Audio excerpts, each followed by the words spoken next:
Hello dear students, welcome back to the class. History session, Maharashtra State Board, chapter number 2, that is India, Events After 1960. In this chapter, we shall learn about the events after the 1960s and the contribution of the particular political leaders. Through this chapter, we will understand. So let us begin with the class. So dear students, as we know, India became independence in 1947 as India got freedom from the British authority finally in the year 1947, and right after that India accepted the constitutional framework in 1950.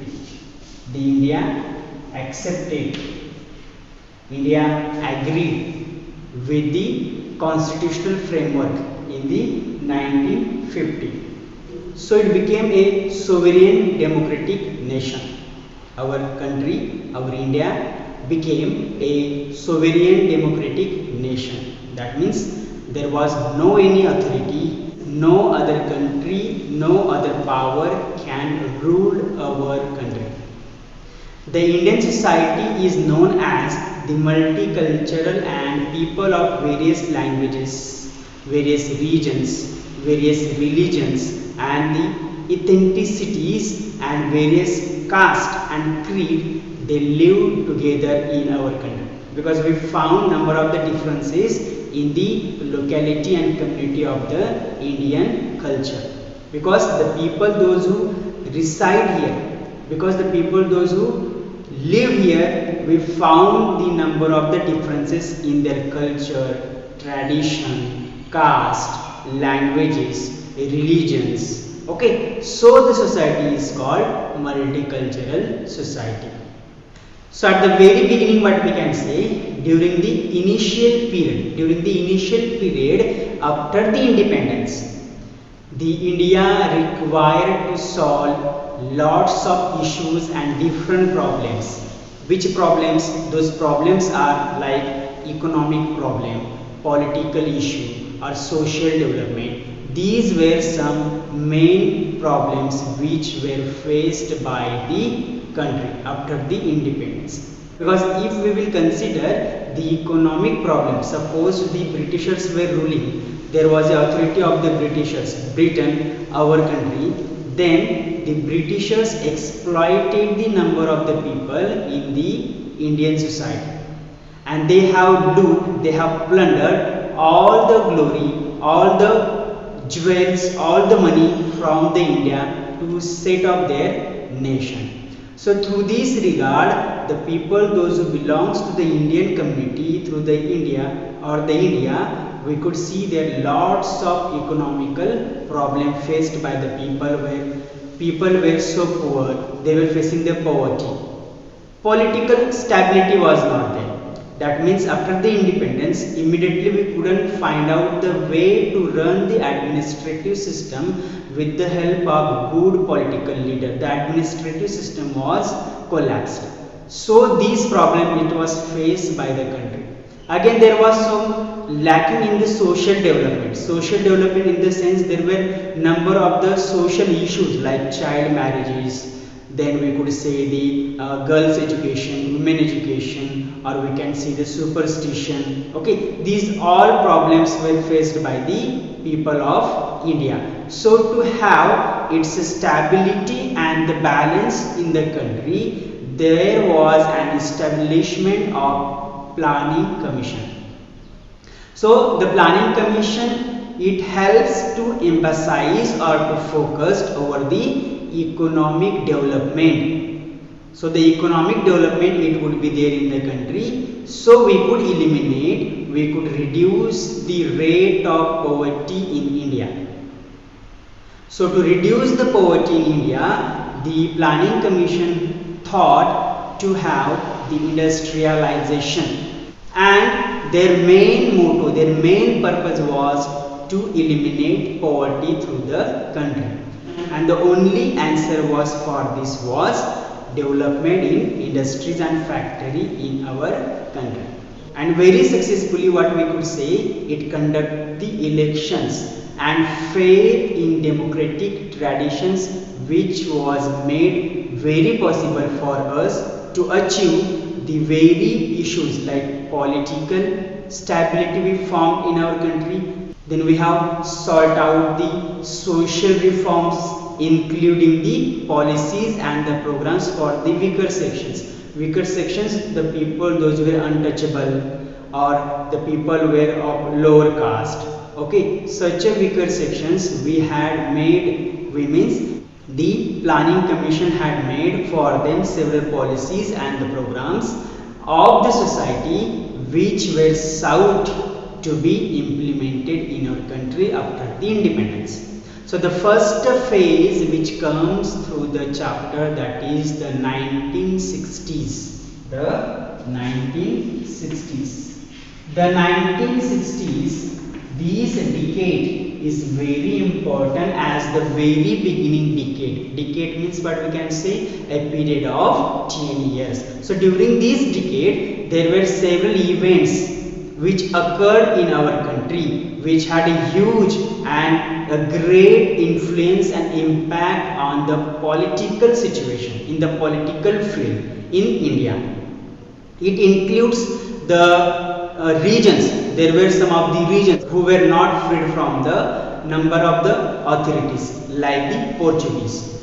Okay, then the regions were like Goa, Diu Daman. These regions were under the authority of the Portugal or Portuguese.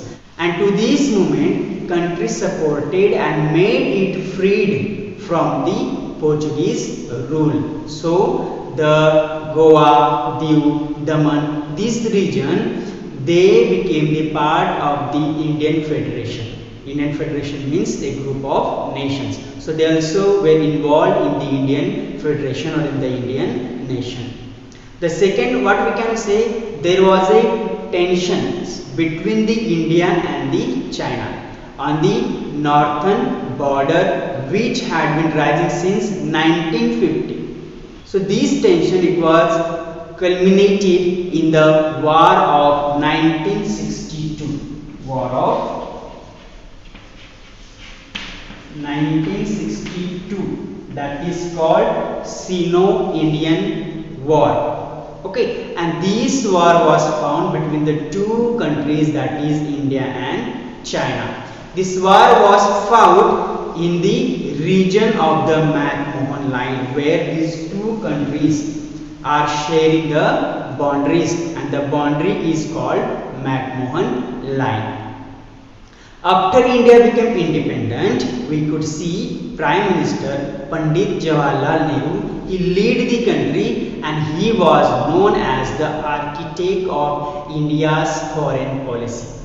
Why? Because there were two superpowers during the World War First and World War Second, if we could see. So there were two superpowers, as the America was the supreme power and the another one was Soviet Union, means the today's Russia. So these two superpowers of the countries have been joined two of these blocks, either the America or Soviet Union. But the country, the India, decided under the leadership of the Pandit Jawaharlal Nehru not to join any of the superpower, and we started with our own independent existence. As our economy became more powerful, we were aligned from these two of the superpowers.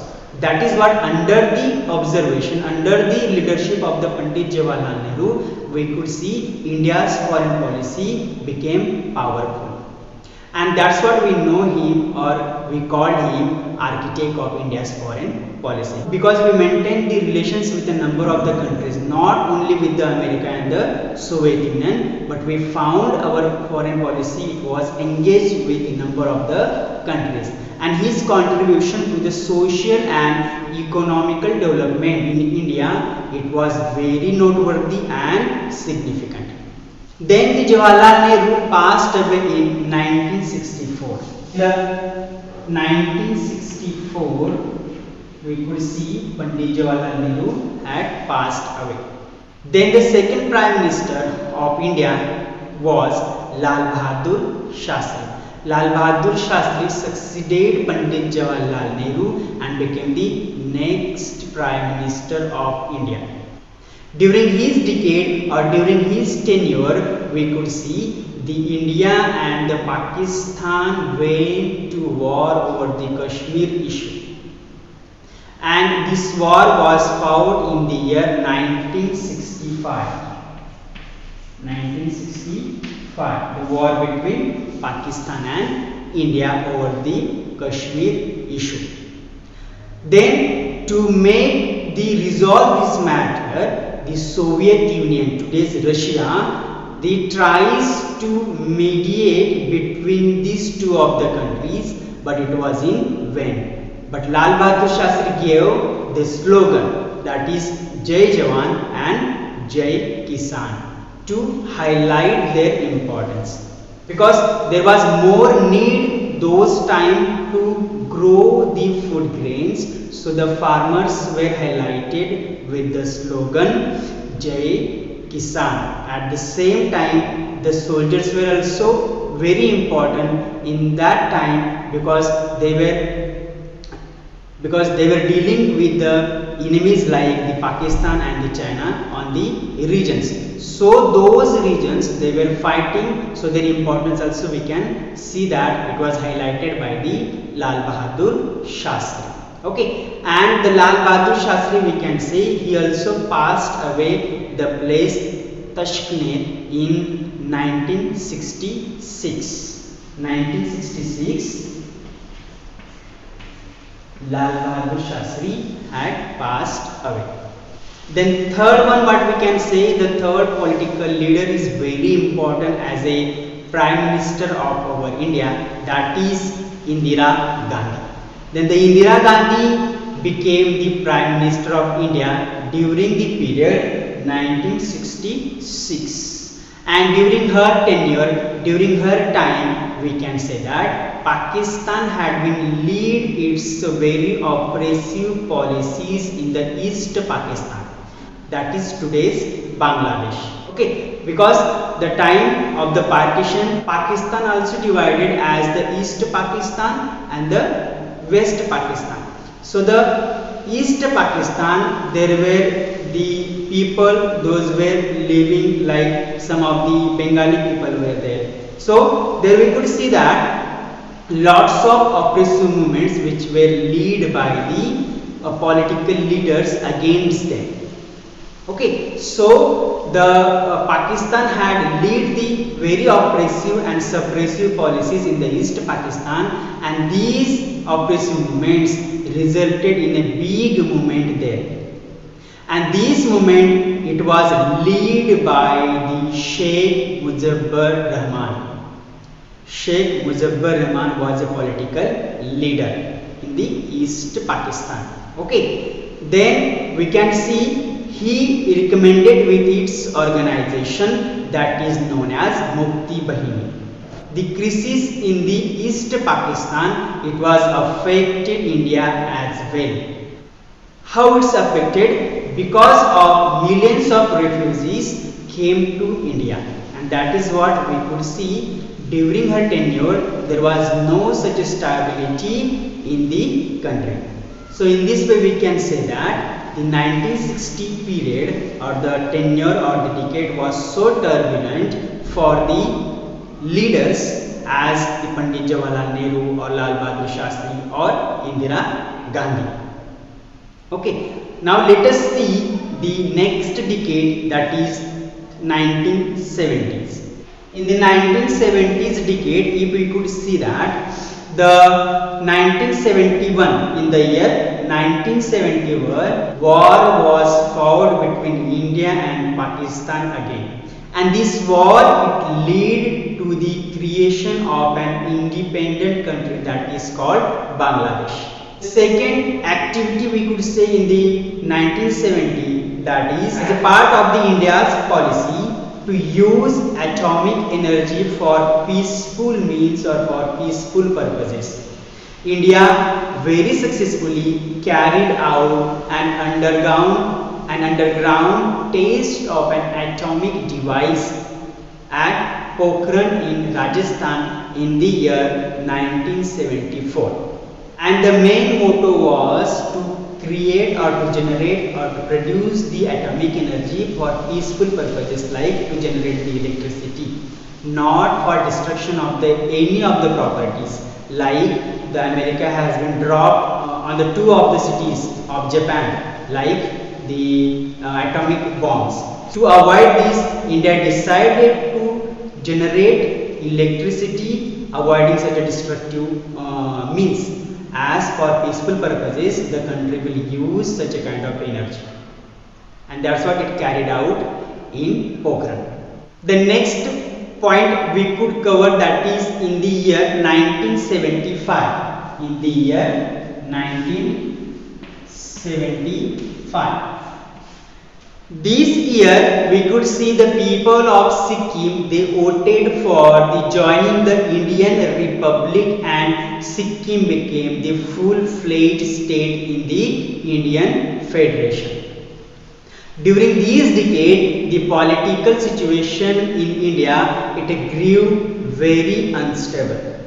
There was no stability in the political situation. And the same time, we could see that Allahabad High Court gave the verdict in the 1974 that Indira Gandhi, the then Prime Minister of India, had misused the government machinery during her election campaign, because it is the rule that when there are the elections in the country, so we should not use the vehicles like government vehicles or government officers. We should use the private vehicles. Okay, so she had been used, she found guilty by using by misusing the government machineries during her election campaign.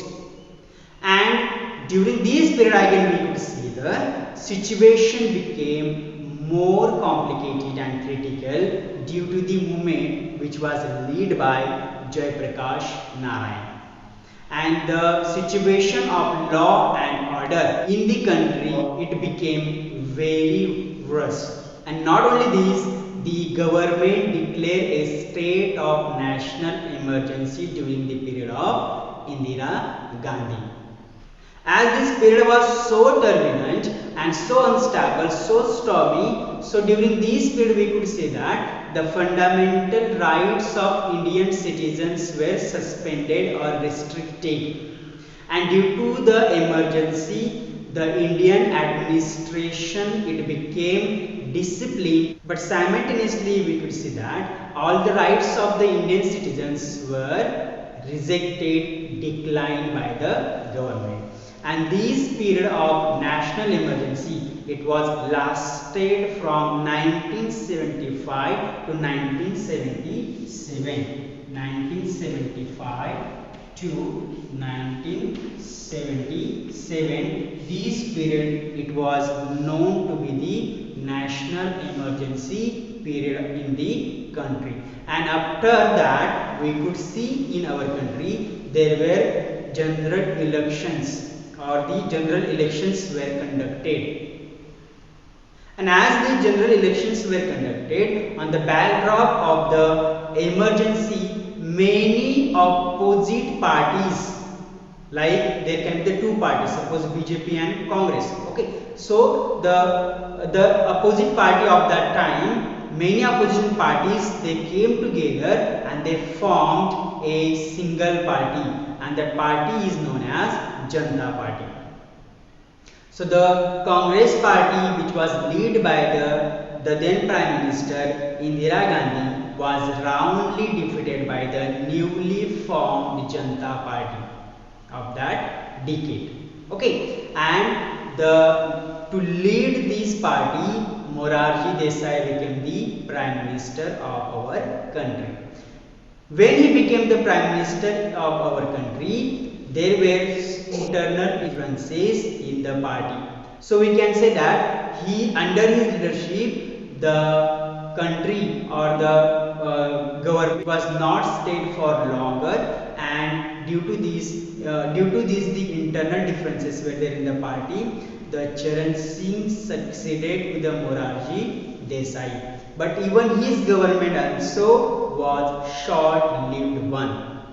Okay, and again there were elections conducted in the country finally in the year 1980. And this time the Congress party under the leadership of Indira Gandhi came to power again. In this way we can say that during the 1970s events were noteworthy, and these movements were more challenging for the leaders as well as the citizen of our country. So this was our first part of this video class. So rest of the part we will continue with the next video class. Until then, thank you and have a nice day.